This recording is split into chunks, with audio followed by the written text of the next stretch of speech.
नमस्कार दोस्तों, स्वागत है आप सभी का आपके अपने इस YouTube चैनल बाय एमडी धीवर पर। दोस्तों आज का जो हमारा क्लास होने वाला है वो क्लास नंबर 10वां होने वाला है और आज की क्लास का जो हमारा विषय रहने वाला है वो हिंदी भाषा रहने वाला है। और आज की क्लास का जो हमारा टॉपिक रहने वाला है ना वो शब्द रचना। और शब्द रचना के अंतर्गत ना मैंने आप लोगों को क्लास नंबर 9वां में ना उपसर्ग का थ्योरी को पढ़ाया था और आज की क्लास में ना उसी उपसर्ग के थ्योरी में ना आप लोगों को MCQ का सीरीज़ कराऊंगा। ठीक है, मतलब मैंने आप लोगों को क्लास नंबर 9वां में उपसर्ग का जितना भी थ्योरी था ना सारा चीज़ को बहुत अच्छे से पढ़ाया हूँ। और आज के क्लास में ना उसी जो उपसर्ग का जो टॉपिक है ना उसी का मैं MCQ मतलब उसका क्वेश्चन आंसर लेकर के आया हूँ। ठीक है, तो आप लोगों को क्या करना है, अगर आप लोगों ने अभी तक की ना क्लास नंबर 9वां को नहीं देखा होगा ना तो सबसे पहले आप लोग जा कर के देख लीजिए क्लास नंबर 9वां को, जिसमें उपसर्ग का जो थ्योरी है उसको विस्तार पूर्वक समझाया हूँ और उपसर्ग को कैसे पहचानना है, कैसे निकालते हैं, इन सारा चीज़ों को बहुत अच्छे से बताया हूँ। ठीक है, और आज की क्लास में हम लोग ना उसी उपसर्ग का जो टॉपिक है उसका MCQ को मतलब इसका क्वेश्चन आंसर को करेंगे। ठीक है, जिसमें आप लोगों को उपसर्ग क्या होता है, इसकी परिभाषा कैसे आप लोग को अलग अलग करके पहचानना है ना, तमाम आप लोगों को इन सारा चीज़ को बहुत अच्छे से क्लास नंबर 9वां में बताया हूँ। ठीक है, तो आज के हम लोग के क्लास में ना केवल हम लोग MCQ का सीरीज़ को करेंगे। और एक बात आप लोगों से मैं हमेशा कहता हूँ, आप लोगों को जो इंपॉर्टेंट रहेगा ना उसको मैं जिसको बताऊँगा ना उन सारी चीज़ों को आप लोगों को शॉर्ट में नोट्स भी बनाते हुए चलना है। ठीक है, और उसके बाद ना ये जो क्लास हो जाएगा ना उसके बाद इसका जो थ्योरी है वो और इसका जो MCQ का क्वेश्चन है इन दोनों को ना मैं अपने टेलीग्राम चैनल पर डाल दूंगा। तो जाकर के सर्च कर लीजिए बाय एमडी धीवर करके ना टेलीग्राम पर, वहाँ पर आप लोगों को मेरा टेलीग्राम चैनल मिल जाएगा और वहाँ से जुड़ करके इसका जो PDF है उसको डाउनलोड कर लीजिएगा और दोबारा इसका प्रैक्टिस कर लीजिएगा। ठीक है, चलिए ज़्यादा देर ना करते हुए हम लोग ना फर्स्ट प्रश्न को ध्यानपूर्वक पढ़ते हैं। तो आप लोग भी पढ़ते हुए चलिए और कोशिश कीजिए मेरे आंसर देने से पहले आप लोग खुद आंसर देने का। ठीक है, तो चलिए प्रश्न क्रमांक फर्स्ट को ध्यान से पढ़िए। उपसर्ग रहित शब्द है, ऑप्शन ए बिल्कुल, ऑप्शन बी दरकार, ऑप्शन सी दर्शनी या ऑप्शन डी नादान। तो क्या इसका आंसर होगा, पहले आप बताइए। तो प्रश्न क्रमांक 1 का जो करेक्ट आंसर है ना वो आप लोगों का ऑप्शन नंबर सी दर्शनीय करेक्ट हो जाएगा। कैसे, उपसर्ग रहित शब्द है मतलब बिना उपसर्ग के शब्द है बोला है, तो ये जो दर्शनीय जो शब्द है ना उसमें किसी भी प्रकार का उपसर्ग नहीं है, ये बात आप लोगों को याद रखना है। और ये जो शब्द है ना उसे आप लोगों को नोट करके रखना है अपने शॉर्ट नोट्स में। ठीक है, क्योंकि गिने चुने ही ऐसे प्रश्न होते हैं ना जिसमें ऐसे शब्द दिए जाते हैं जिसमें उपसर्ग नहीं होता है। ठीक है, तो आप लोगों को ये शब्द को नोट करके रखना है। ठीक है, दर्शनी जो शब्द है ना उसमें उपसर्ग नहीं है। बाकी देखोगे ना बिल्कुल में बिल उपसर्ग है। ठीक है, दरकार में दर जो है ना वो आप लोगों का उपसर्ग है और नादान में ये जो ना है ना वो आप लोगों का उपसर्ग के अंतर्गत आ जाएगा। ठीक है, तो इस प्रकार से प्रश्न क्रमांक फर्स्ट का जो करेक्ट आंसर है ऑप्शन नंबर सी जो है करेक्ट हो जाएगा। चलिए नेक्स्ट प्रश्न को इसी प्रकार से पढ़ते हुए चलते हैं। चलिए प्रश्न क्रमांक 2 को ध्यान से पढ़िए। आगमन में कौन सा उपसर्ग है, ऑप्शन ए न, ऑप्शन बी गम, ऑप्शन सी मन या ऑप्शन डी आ। तो क्या इसका आंसर होगा, बताइए सबसे पहले आप। तो प्रश्न क्रमांक 2 का जो करेक्ट आंसर है ना वो आप लोगों का ऑप्शन नंबर डी आ करेक्ट हो जाएगा। कैसे, आगमन में कौन सा उपसर्ग है, तो ये जो आगमन शब्द है ना उसमें शुरुआती का ये जो अ शब्द है ना आ वाला वो आप लोगों का उपसर्ग हो जाएगा। कैसे, तो मैंने आप लोगों को थ्योरी क्लास 9वां में आप लोगों को बताया था ना कि किस प्रकार से आप लोगों को जो उपसर्ग शब्द है उसको निकालना है।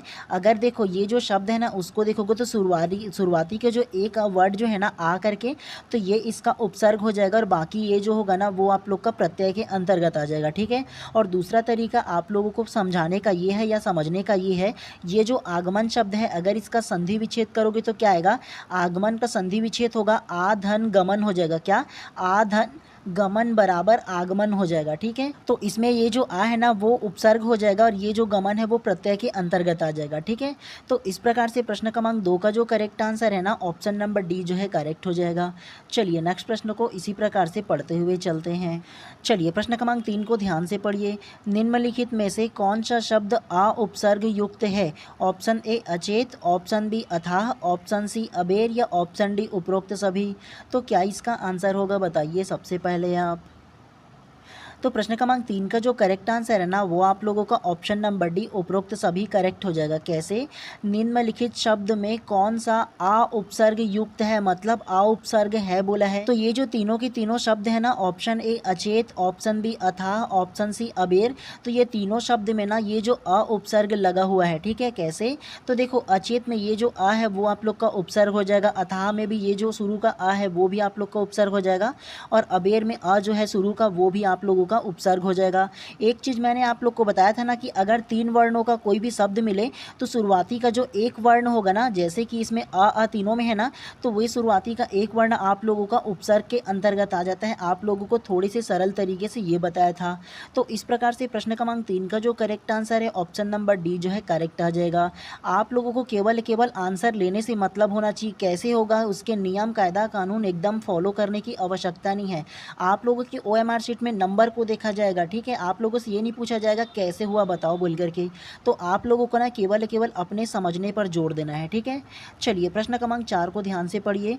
संन्यास शब्द में कौन सा उपसर्ग है? ऑप्शन ए सम, ऑप्शन बी सम, ऑप्शन सी शनि या ऑप्शन डी यास या ऑप्शन ई इनमें से कोई नहीं। तो क्या इसका आंसर होगा बताइए सबसे पहले आप। तो प्रश्न क्रमांक 4 का जो करेक्ट आंसर है ना वो आप लोगों का ऑप्शन नंबर ए करेक्ट हो जाएगा, सम। कैसे? तो संन्यास शब्द में कौन सा उपसर्ग है बोला है, तो ये जो संन्यास जो शब्द है ना उसमें सम उपसर्ग हो जाएगा। कैसे और ये कैसे गलत होगा, ये दोनों में जान लो अंतर को। सबसे पहले अगर ये संन्यास शब्द को देखोगे तो ये शुरू का सा है और ऊपर में देखो अम की बिंदु लगा हुआ है, तो सा और आधा अम की बिंदु है ना, तो ये देखो ये सा पूरा है अपने आप में, और उसके अलावा माँ में देखो इस प्रकार से हलंत जो लगा हुआ है ना वो आधा माँ को दर्शाता है, ठीक है। इसमें आ का जो स्वर है वो नहीं लगा हुआ है, ठीक है, आधा माँ को दर्शाता है। तो सम जो रहेगा ना वो ये हो जाएगा, और इस ये पूर्ण सा है, ठीक है, मतलब पूरा सा और माँ लिखा हुआ है पूर्ण सा, ठीक है। तो ये नहीं हो जाएगा, आधा माँ जो है ना वो करेक्ट हो जाएगा, क्योंकि सा के साथ आधा माँ इसमें जुड़ा हुआ है ना जी, है। तो इसीलिए ये करेक्ट हो जाएगा ऑप्शन नंबर ए, ठीक है। चलिए नेक्स्ट प्रश्न को इसी प्रकार से पढ़ते हुए चलते हैं। चलिए प्रश्न क्रमांक 5 को ध्यान से पढ़िए। सरकार शब्द में कौन सा उपसर्ग है? ऑप्शन ए स, ऑप्शन बी सर, ऑप्शन सी कार या ऑप्शन डी सड़क या ऑप्शन ई इनमें से कोई नहीं। तो क्या इसका आंसर होगा बताइए सबसे पहले आप। तो प्रश्न क्रमांक 5 का जो करेक्ट आंसर है ना वो आप लोगों का ऑप्शन नंबर बी करेक्ट हो जाएगा, सर। कैसे? तो सबसे पहला प्रश्न क्या बोला है, सरकार शब्द में कौन सा उपसर्ग है? तो ये जो सरकार शब्द है ना उसमें सर उपसर्ग ना हो जाएगा जी। ये जो 4 वर्ण है उसमें का 2 वर्ण ये जो होगा वो सर अलग हो जाएगा और कार अलग हो जाएगा, है ना। तो उपसर्ग में यही ना आएगा जी, है। और इसका अगर संधि विच्छेद करोगे फिर भी ये अलग हो जाएगा। कैसे? तो सरकार का संधि विच्छेद करोगे तो सर धन कार हो जाएगा। क्या? तो सर धन कार बराबर क्या होगा जी, सरकार हो जाएगा। और मैंने आप लोगों को थ्योरी में बहुत अच्छे से समझाया हुआ है इसके बारे में, ठीक है। तो इस प्रकार से प्रश्न क्रमांक 5 का जो करेक्ट आंसर है ऑप्शन नंबर बी जो है करेक्ट हो जाएगा। चलिए नेक्स्ट प्रश्न को इसी प्रकार से पढ़ते हुए चलते हैं। चलिए प्रश्न क्रमांक 6 को ध्यान से पढ़िए। जो शब्दांश किसी शब्द के पहले आकर उसका विशेष अर्थ प्रकट करता है उसे कहते हैं। ऑप्शन ए संज्ञा, ऑप्शन बी सर्वनाम, ऑप्शन सी उपसर्ग या ऑप्शन डी प्रत्यय या ऑप्शन ई इनमें से कोई नहीं। तो क्या इसका आंसर होगा बताइए सबसे पहले आप। तो प्रश्न क्रमांक 6 का जो करेक्ट आंसर है वो आप लोगों का ऑप्शन नंबर सी उपसर्ग करेक्ट हो जाएगा। कैसे? तो जो शब्द किसी शब्द के पहले आकर उनका विशेष अर्थ प्रकट करता है उसे कहते हैं। तो मैंने आप लोगों को क्लास नंबर 9वां में जब उपसर्ग पढ़ा रहा था टॉपिक को, तो आप लोगों का इसका परिभाषा को अच्छे से बताया था ना, और बोला भी था ना कि आप लोगों को नोट करना है बोल करके। और इसमें भी समझाऊँ ना कैसे होगा। तो जो शब्दांश किसी शब्द के पहले आकर उसके विशेष अर्थ प्रकट करता है जी। मान के चलो मैं अगर कार लिख दिया हूँ, ठीक है, कार मतलब आप नॉर्मल समझ लो, सड़क पर चलने वाली जो गाड़ी है ना उसे कार कहते हैं। अगर मैं ये जो कार शब्द है उसमें उपसर्ग जोड़ूँ, मतलब अगर कि उपसर्ग जोड़ दूँ सर करके, क्या? तो सर करके इसमें उपसर्ग ऐसे जोड़ देता हूँ तो अब क्या हो जाएगा बताओ? सरकार हो जाएगा, मतलब गवर्नमेंट हो जाएगा, किसी देश को चलाने वाला जो गवर्नमेंट है वो हो जाएगा। पूरे के पूरे इसके शब्दांश में अंतर आ गया है कि नहीं ये बताओ? विशेष अर्थ प्रकट कर रहा है कि नहीं ये बताओ सबसे पहले आप। कर रहा है ना। पहले ये कार था लेकिन अब सरकार हो गया, गवर्नमेंट हो गया, पूरा विशेष शब्द आप लोगों को पता चला ना। तो ये जो शुरू में जुड़ता है ना उसे हम लोग क्या कहेंगे? उपसर्ग कहेंगे, ठीक है। तो इस प्रकार से प्रश्न क्रमांक 6 का जो करेक्ट आंसर है ऑप्शन नंबर सी जो है करेक्ट हो जाएगा। ऐसे भी आप लोग समझ सकते हो। इस प्रकार के एग्जाम्पल दूंगा ना तो आप कभी भी नहीं भूलोगे, ठीक है। अगर एग्जाम में ऐसे प्रश्न भी आएंगे ना तो ईजिली आप लोगों को मेरी कही हुई बात याद आएगा आप लोगों को, ठीक है। चलिए प्रश्न क्रमांक 7 को आप ध्यान से पढ़िए। पृथक्कन शब्द में कौन सा उपसर्ग है? ऑप्शन ए प्राक, ऑप्शन बी प्राक, ऑप्शन सी प्र या ऑप्शन डी कथन या ऑप्शन ई इनमें से कोई नहीं। तो क्या इसका आंसर होगा बताइए सबसे पहले आप। तो प्रश्न क्रमांक 7 का जो करेक्ट आंसर है ना वो आप लोगों का ऑप्शन नंबर बी प्राक करेक्ट हो जाएगा। कैसे? प्राक कथन शब्द में कौन सा उपसर्ग है? तो ये जो प्राक कथन जो शब्द है ना उसमें प्राक उपसर्ग ना हो जाएगा जी। हैं कैसे? तो ये देखो सबसे पहला ये जो प्र है ये पूरा है, लेकिन उसके बाद ये जो क लगा हुआ है वो आधा का है। और मैंने आप लोगों को अब भी जस्ट बताया हूँ ना कि ये जो प्र एक शब्द है उसके बाद अगर कि आधा सा, आधा म, आधा कुछ भी शब्द आए ना, मतलब कोई भी वर्ण आए ना, तो उसमें आधा जो इस प्रकार से हलंत लगा हुआ है उसे आप लोगों को लेना है, अगर एक वर्ण के बाद दूसरा आधा वाला आए तो इस प्रकार से प्रश्न क्रमांक 7 का जो करेक्ट आंसर है ऑप्शन नंबर बी जो है करेक्ट हो जाएगा। ऐसे भी आप लोग समझ सकते हो। और दूसरा तरीका इसका संधि विच्छेद करके भी जान सकते हो। प्राक कथन का जो संधि विच्छेद होगा वो हो जाएगा प्राक धन कथन हो जाएगा। प्राक में आधा का वाला आ जाएगा और उसके बाद कथन हो जाएगा, है ना। तो ये भी आप लोग इस प्रकार से भी इसका आंसर ला सकते हो। ठीक है, चलिए नेक्स्ट प्रश्न को इसी प्रकार से फिर से पढ़ते हुए चलते हैं। चलिए प्रश्न क्रमांक 8 को ध्यान से पढ़िए। निम्नलिखित शब्दों में से किस शब्द में उपसर्ग प्रयोग किया गया है? ऑप्शन ए अर्थ, ऑप्शन बी साहस, ऑप्शन सी आहार या ऑप्शन डी लाभ। तो क्या इसका आंसर होगा बताइए सबसे पहले आप। और एक चीज़ आप लोग गेस करेंगे कि जितना भी इसमें प्रश्न आएगा ना, सारे के सारे प्रश्न किसी न किसी एग्जाम में पूछा गया है, खास तौर से व्यापम के एग्जाम में। ठीक है, तो ऐसे प्रश्न बहुत ही ज़्यादा इंपॉर्टेंट होते हैं, गिने चुने प्रश्न होता है वो। तो बताइए क्या इसका आंसर होगा पहले आप। तो प्रश्न क्रमांक 8 का जो करेक्ट आंसर है ना वो आप लोगों का ऑप्शन नंबर सी आहार करेक्ट हो जाएगा। कैसे? निम्नलिखित शब्दों में से किस शब्दों में उपसर्ग का प्रयोग किया गया है? तो ये जो आहार जो शब्द है ना उसमें उपसर्ग का प्रयोग किया गया है, ये बात आप लोगों को याद रखना और नोट करके भी रखना है। ठीक है, क्योंकि ये जो आहार शब्द है ना केवल उसी में उपसर्ग का प्रयोग किया गया है।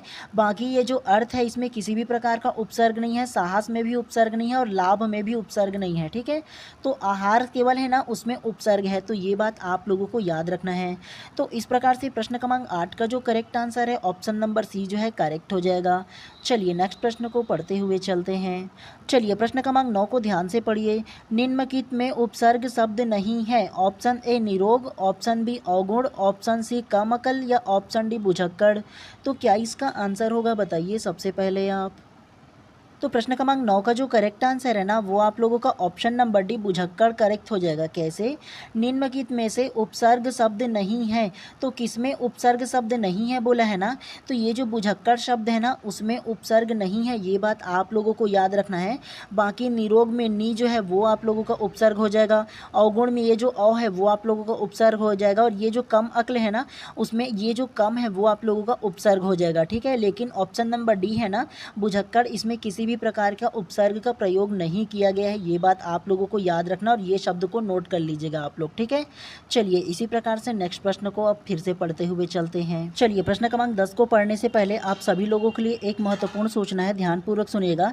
आप लोगों के मन में ना किसी भी प्रकार के अगर सवाल आ रहे होंगे और उस सवाल का जवाब जानने के लिए अगर आप लोग चाहते हो कि मैं अपना पर्सनल नंबर आप लोगों को सजेस्ट करूं ताकि आप लोग डायरेक्ट मेरे से बात करके किसी भी प्रकार की अगर सजेशन लो, चाहे वो बुक लिस्ट को लेकर के हो, चाहे और की भी किसी प्रकार की इन्फॉर्मेशन के लिए अगर होना, तो अगर आप चाहते हो कि मैं अपना पर्सनल नंबर आप लोगों को सजेस्ट करूं तो आप लोगों को क्या करना है, सबसे पहले आप लोग इंस्टाग्राम पर जाइए और वहां सर्च कीजिए बाय एमडी धीवर करके।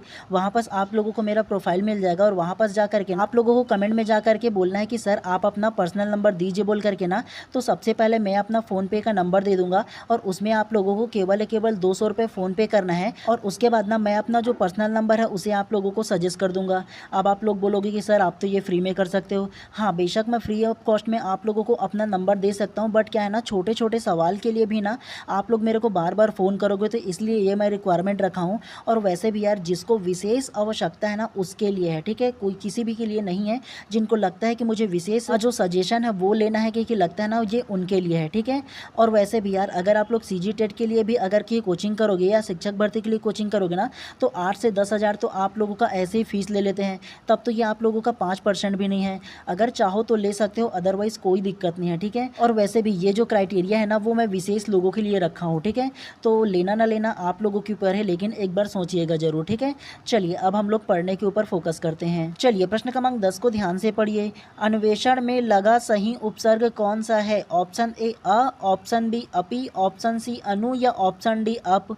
तो क्या इसका आंसर होगा बताइए सबसे पहले आप। तो प्रश्न क्रमांक 10 का जो करेक्ट आंसर है ना वो आप लोगों का ऑप्शन नंबर सी अनु करेक्ट हो जाएगा। कैसे? अन्वेषण में लगा सही उपसर्ग कौन सा है? तो ये जो अन्वेषण शब्द है ना उसमें अनु उपसर्ग लगा हुआ है। कैसे? तो मैंने आप लोगों को ऐसे शब्द को बताया था ना कि एक जो वर्ण है उसके बाद आधा ना, आधा का कोई भी आधा है ना तो उसे आप लोगों को पूरा लेना है बोल करके बताया था ना आप लोगों को। तो ये देखो, ये जो अन्वेषण जो शब्द है ना इसमें का शुरू का जो दो वर्ण है ना मतलब अ और ये जो न है इसमें नु की मात्रा लगा करके अनुवेषण हो जाएगा। ठीक है, अनुधन एषण बराबर अनुवेषण हो जाएगा। तो ये दो शब्द आप लोगों का उपसर्ग आ जाएगा। और दूसरा तरीका ये होगा आप लोगों के लिए कि इसका संधि विच्छेद करो। तो अन्वेषण का अगर संधि विच्छेद करोगे ना तो आप लोगों का अनुधन एषण हो जाएगा। क्या? तो अनुधन एषण बराबर क्या होगा? एषण बराबर अन्वेषण हो जाएगा आप लोगों का। तो ये जो अनु है वो आप लोग का उपसर्ग हो जाएगा और यह बात का जो रहेगा वो प्रत्यय के अंतर्गत आ जाएगा। ठीक है, तो इस प्रकार से प्रश्न क्रमांक 10 का जो करेक्ट आंसर है ऑप्शन नंबर सी जो है करेक्ट हो जाएगा। चलिए नेक्स्ट प्रश्न को पढ़ते हुए चलते हैं। चलिए प्रश्न क्रमांक 11 को ध्यान से पढ़िए। गैर किस भाषा का उपसर्ग है? Option A Hindi, option B Sanskrit, option C Angrezi या ऑप्शन डी अरबी। तो क्या इसका आंसर होगा बताइए सबसे पहले आप।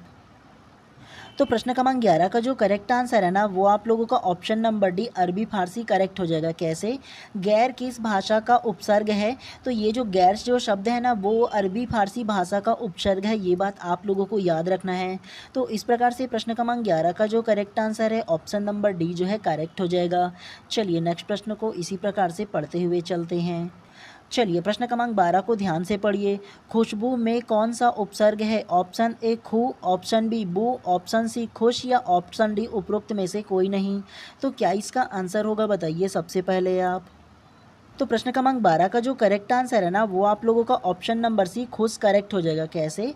खुशबू में कौन सा उपसर्ग है? तो ये जो खुशबू शब्द है ना उसमें शुरू का जो दो शब्द है ना खुश करके जो वर्ण है ना वो आप लोगों का उस पर उपसर्ग हो जाएगा और बाद का जो रहेगा वो प्रत्यय में आ जाएगा। और उसके अलावा इसका संधि विच्छेद भी करोगे ना तो खुशबू का जो संधि विच्छेद होगा खुश धन बू हो जाएगा। क्या? तो खुश धन बू बराबर खुशबू हो जाएगा। कभी कभी ना एक आध बार आप लोग उच्चारण करके प्रयोग करके देख लिया करो ताकि आप लोग को एक बार में समझ में आ जाए शब्दों को देख करके ही। ठीक है, तो इस प्रकार से प्रश्न क्रमांक 12 का जो करेक्ट आंसर है ऑप्शन नंबर सी जो है करेक्ट हो जाएगा। चलिए नेक्स्ट प्रश्न को इसी प्रकार से पढ़ते हुए चलते हैं। चलिए प्रश्न क्रमांक 13 को ध्यान से पढ़िए। अप्रत्याशित शब्द का सही उपसर्ग विन्यास चुनिए। Option A, option B, option C या ऑप्शन डी। तो क्या इसका आंसर होगा बताइए सबसे पहले आप। तो प्रश्न क्रमांक 13 का जो करेक्ट आंसर है वो आप लोगों का ऑप्शन नंबर बी करेक्ट हो जाएगा। आ प्लस प्रति प्लस आशा प्लस इत करेक्ट हो जाएगा। कैसे?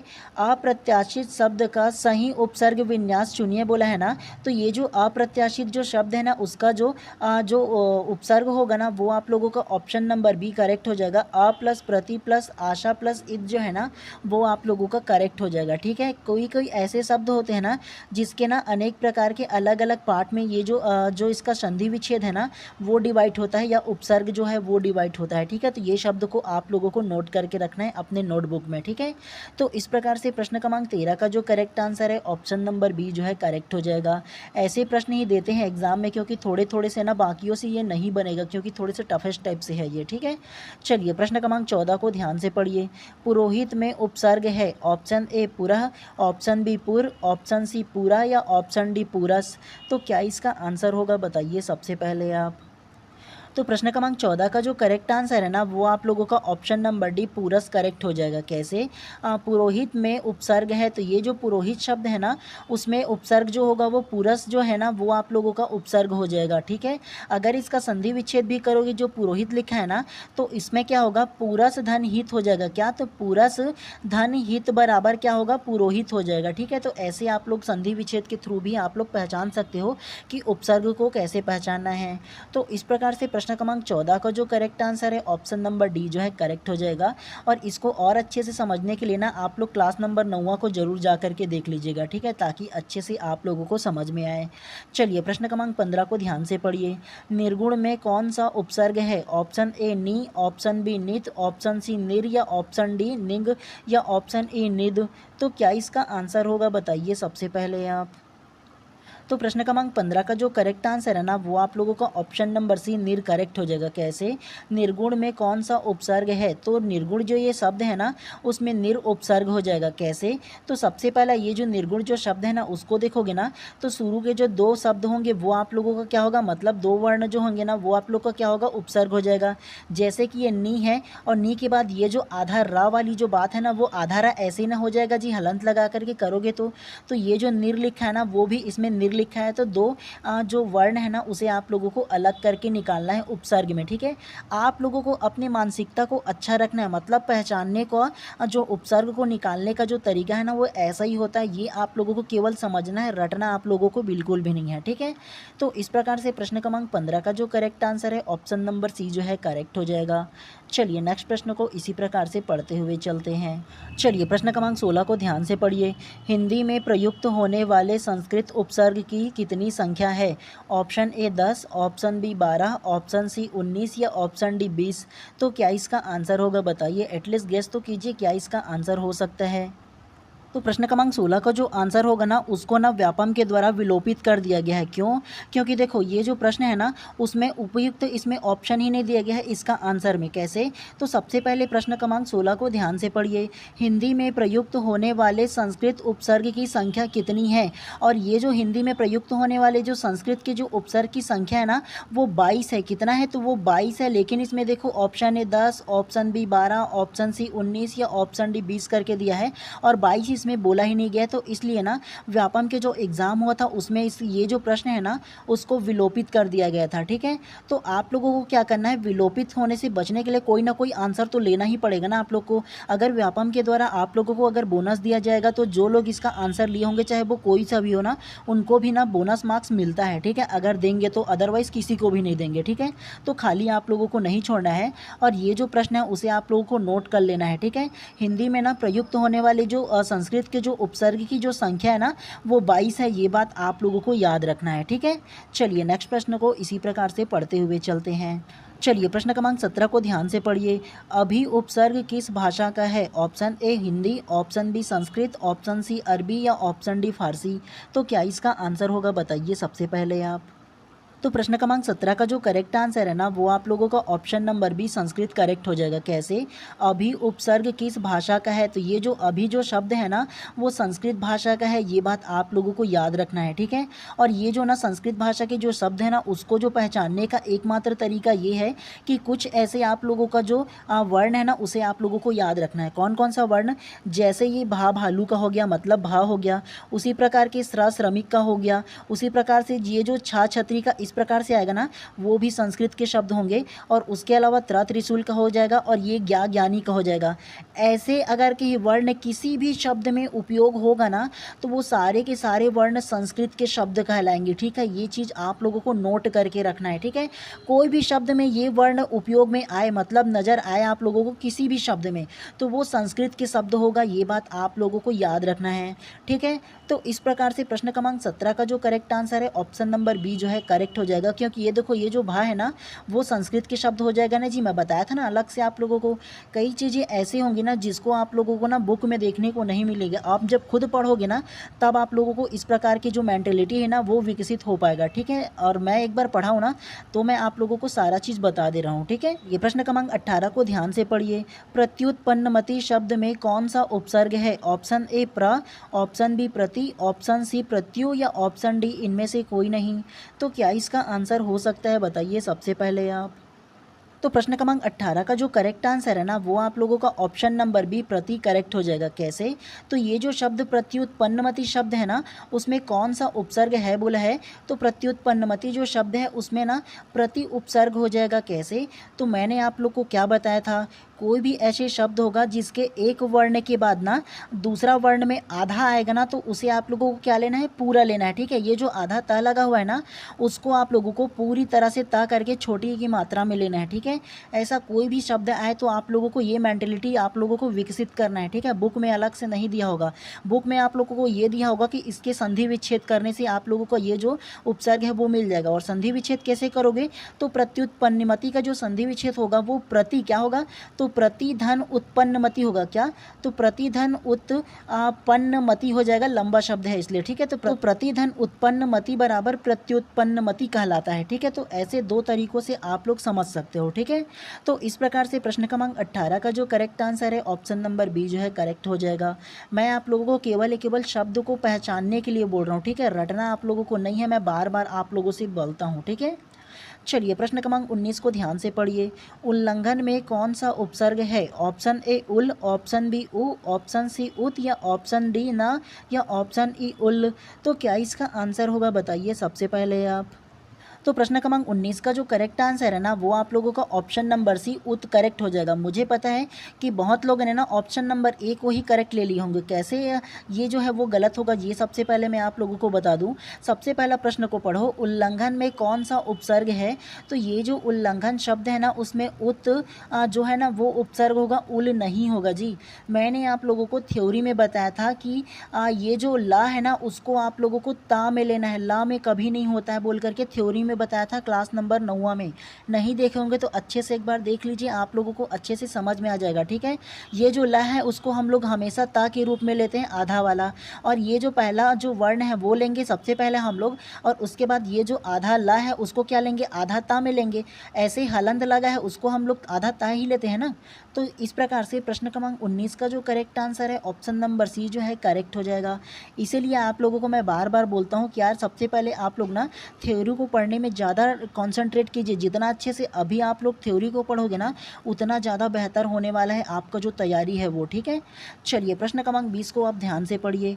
अत्यंत में कौन सा उपसर्ग है, ऑप्शन ए अ, ऑप्शन बी अति, ऑप्शन सी अंत या ऑप्शन डी आ या ऑप्शन ई ता। तो क्या इसका आंसर होगा बताइए सबसे पहले आप।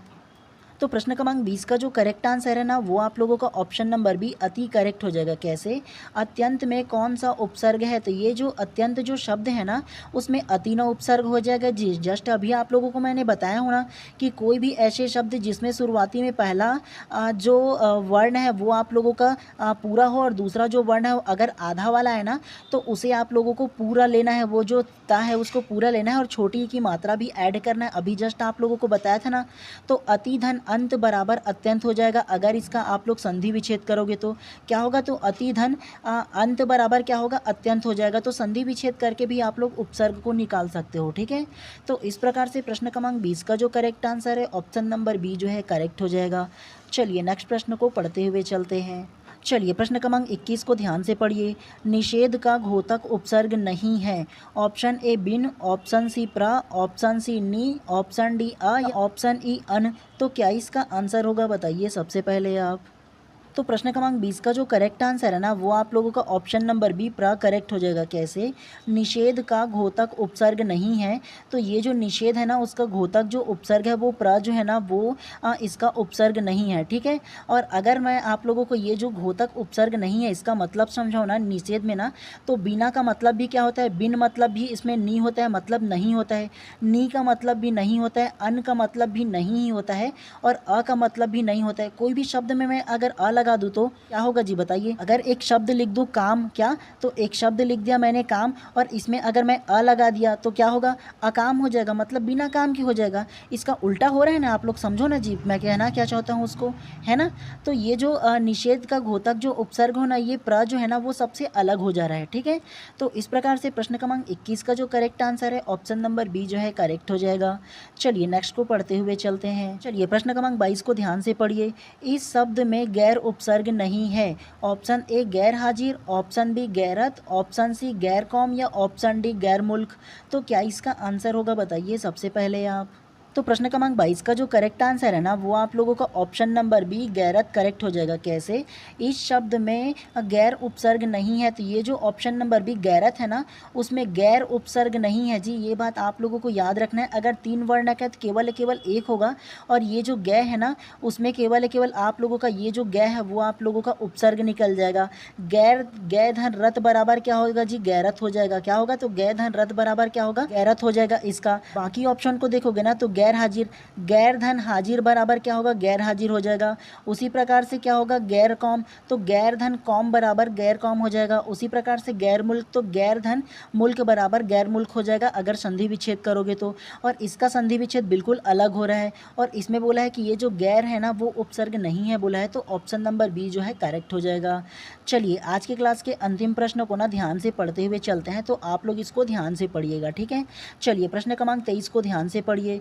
किसमें नी उपसर्ग नहीं है? ऑप्शन ए निषेध, ऑप्शन बी निवास, ऑप्शन सी निदर्शन, या ऑप्शन डी निर्माण।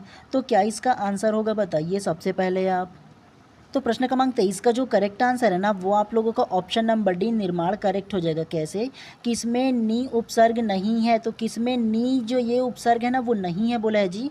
तो निर्माण में जो है ना वो नी उपसर्ग नहीं है, तो निर्माण में अगर मैं इसका उपसर्ग बोलूँ ना तो ये निर हो जाएगा। क्या हो जाएगा?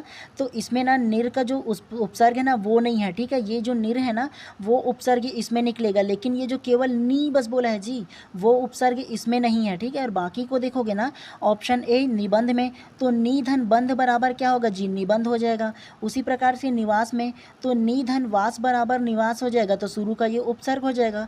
उसी प्रकार से निदर्शन में नी धन दर्शन बराबर निदर्शन हो जाता है, तो ये भी इसका उपसर्ग हो जाएगा। नी नी नी तीनों में, बल्कि ये जो निर्माण है उसमें निर उपसर्ग होगा, ठीक है, नी उपसर्ग नहीं होगा। तो इस प्रकार से प्रश्न क्रमांक 23 का जो करेक्ट आंसर है ऑप्शन नंबर डी जो है करेक्ट हो जाएगा। तो चलिए आज की क्लास को यहीं पर समाप्त करते हैं, और अगर आप लोग चैनल पर नए होंगे तो चैनल को सब्सक्राइब कर देना और बेल आइकन को दबा लेना, ताकि इसी प्रकार की जब भी आप लोगों का ना क्लास में लेकर आऊँ सबसे पहले आप लोगों को प्रॉपर टाइम पे नोटिफिकेशन मिले और प्रॉपर टाइम पे आप लोग अपना क्लास ले पाओ, ताकि आप लोग का सीजी टेट एग्ज़ाम का ना तैयारी और शिक्षक भर्ती की जो तैयारी है वो बहुत अच्छे तरीके से कर पाओ। तो चलिए आज की क्लास को यहीं पर समाप्त करते हैं, ठीक है। और आप लोग सब्सक्राइब जरूर कर लीजिएगा, ठीक है। चलिए आप सभी लोग का दिन शुभ हो, मंगलमय हो।